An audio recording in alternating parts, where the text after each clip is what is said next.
Now this is an actual green card. Process of obtaining this green card is fairly complex. For some of you, it can take 2 weeks. Yeah, just 2 weeks. For some of them, it can take 30 years. Why is this? In this video, I'm going to explain the timeline. I'm going to put my experience as well as to how I see these candidates going through the process of green card. I'm not an immigration consultant, but I share all this based on my own experience. Let's do this together. So first of all, what are the different categories of a green card? There are 7 different categories. One is you can obtain a green card through family. You can obtain it through employment. This is usually what happens with physicians, surgeons, dental doctors, nurses, architects, engineers, and other type of professionals. And this is the category we commonly come across with. Now here, I'm going to focus on just the family-based green card, the employment-based green card, and the marriage-based green cards. And I'm really curious if any of you watching this have applied for any of these category of green card. What was your experience has been? Do leave in the comments below. Let's first begin with the employment-based green card. This consists of 5 different categories. Now think about this in your mind. There were many different categories of green card. Now the employment itself has 5 different categories. They're numbered by EB1 through EB5. The employment-based preference 1, employment-based preference 2, and so on and so forth. The EB1, once again, is categorized into 3 different categories. They're classified as EB1A, EB1B, EB1C. You see how the branching is happening here? Now EB1A, for the most part, is what the hiring place, the hiring hospital is going to apply for you if you have these criteria, which is an extraordinary ability in the science,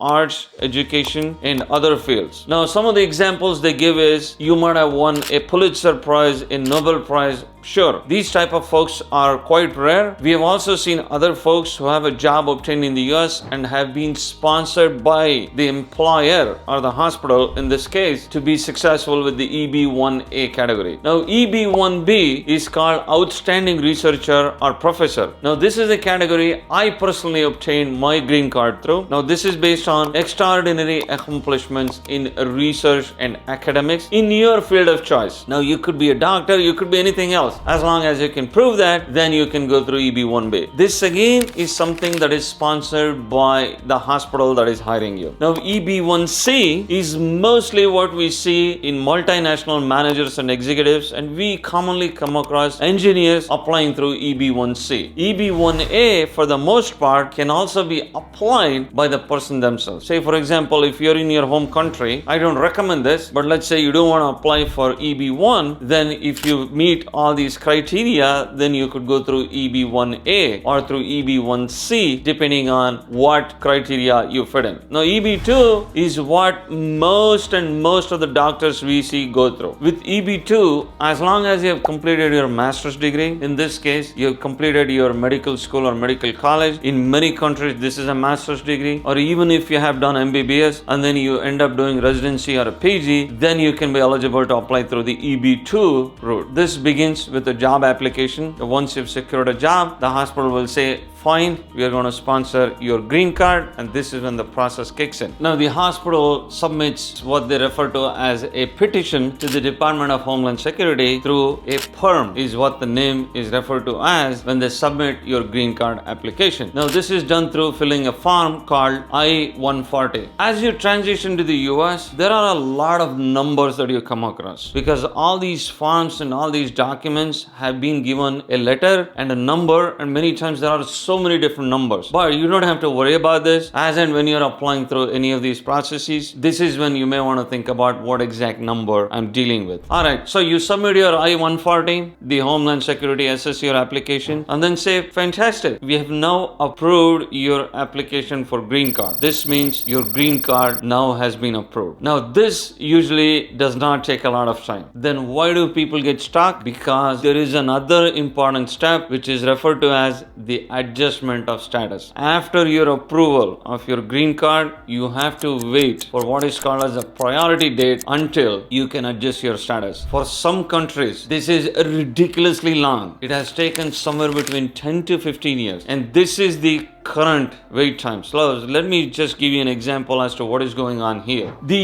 US Department of State releases what they call as the visa bulletin that releases all the current dates. So as I'm recording this, I'm checking this that you can see on the screen. The priority date for EB2 is a problem for mostly people from mainland China, India, Mexico, and Philippines. Now this is all based on your country of birth. It does not matter what your current citizenship is. For China mainland, the EB2 priority date is 2020, and for India it is 2013, which means for those people who have their I-140 applied approved on 1st January of 2013, they can now actually physically obtain a green card. So that puts the wait time to almost 12 to 13 years. For Mexico and Philippines, it is 2023. Now, even for EB1, which supposedly should happen much more quicker, the priority date for EB1 for India is currently 2022, which means even after your green card petition is approved, then you have to wait for 2 to 3 years until you physically get your green card. Is that making sense? Now, let's move on to the third category, which is called the EB3.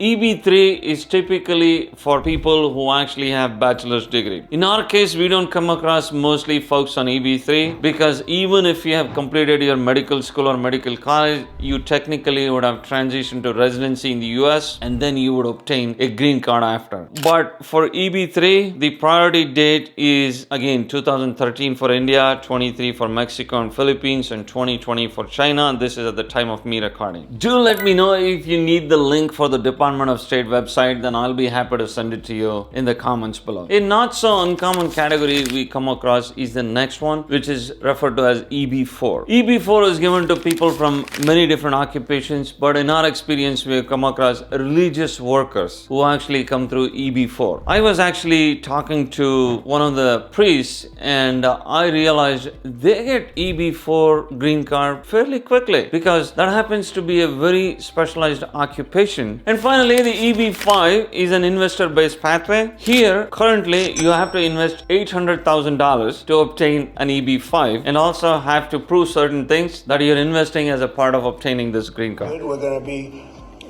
selling a gold card. You have a green card. This is a gold card.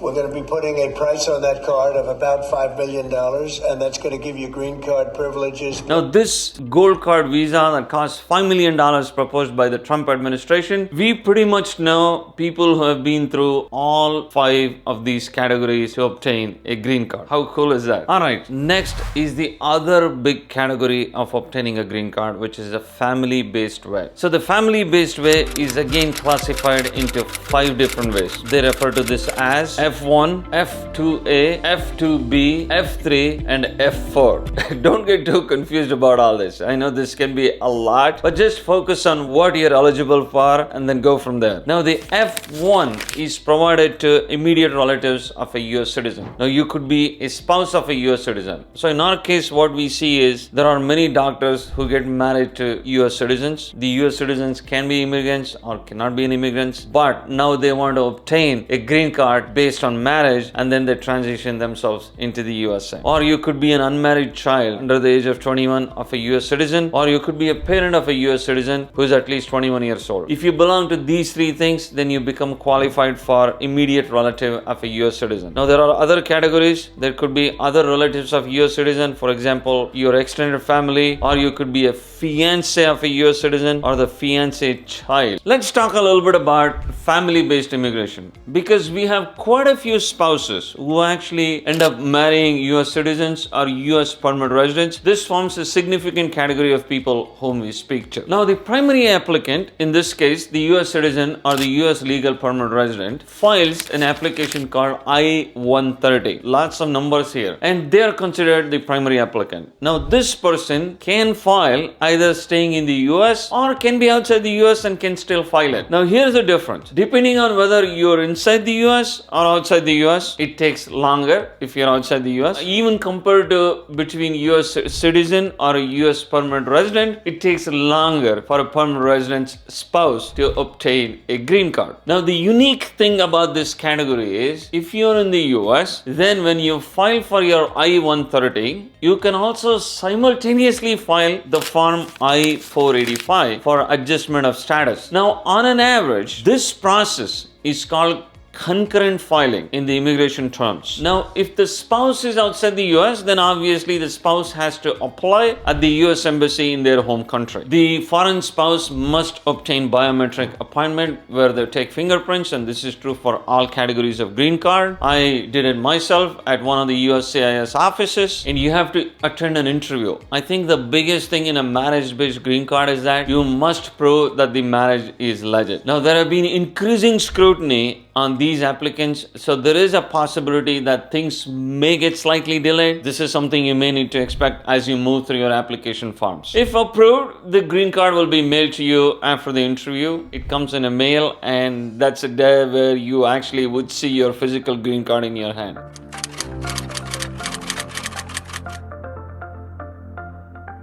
On an average, if the spouse is in the US, you can expect to take anywhere about a year to year and a half for you to actually get a green card. But if the spouse is outside the US, it might take about 2 to 3 years for you to obtain this. I myself, when I prepared my application for EB1B, I took probably close to 2 years just to prepare my application, because every time I looked at the application that I had to prepare, demonstrating that I'm an outstanding researcher and a professor, it took nauseating amount of details for me to do this. But at the end of the day, it was worth it. But remember, that can be a long process, and it does take time, patience, effort, money, and all that. What we recommend is people transition to the US on a job, use that experience, and then apply for permanent residency application, which significantly increases the chances of one getting it. There might be exceptions based on your personal situation where you might have to go for a green card to begin with. Of course, that's a separate discussion. Here is another category where you're actually engaged to a US citizen or you're a fiancé of a US citizen. In this case, they do actually let you come into the US through a visa called a K1 visa, but the requirement is you must be married within 90 days of entering the US. The process of applying and the timeline for green card, depending on what category you apply, can be extremely complex, can be extremely emotional. There are a couple of things I want to say. One is I have left some links to resources in the description below that you can check it out. When you hire an immigration attorney, and if you want some personal experience from the perspective of a doctor who has applied through these immigration pathways and who have seen people applying through these immigration pathways, you can always reach out to us or one of my experts who are all IMGs who have been through the same process through appointments on our website www.imgsecrets.com. We will be more than happy to talk to you and then help you with your questions. Next, I encourage you to watch this video where I have shared my experience how I obtained my own green card in less than 6 months, so you can replicate the exact same strategy and be successful much sooner. Although the wait times can differ depending on your country of origin. Just keep that in mind as you watch my video. Any questions, do post in the comments below. Take care, stay safe, I will talk to you soon. This does take a lot of work, and engineers, architects, and other. This is usually what happens. The next common category we come across is a common. So when you're now to summarize, when your priority date becomes current,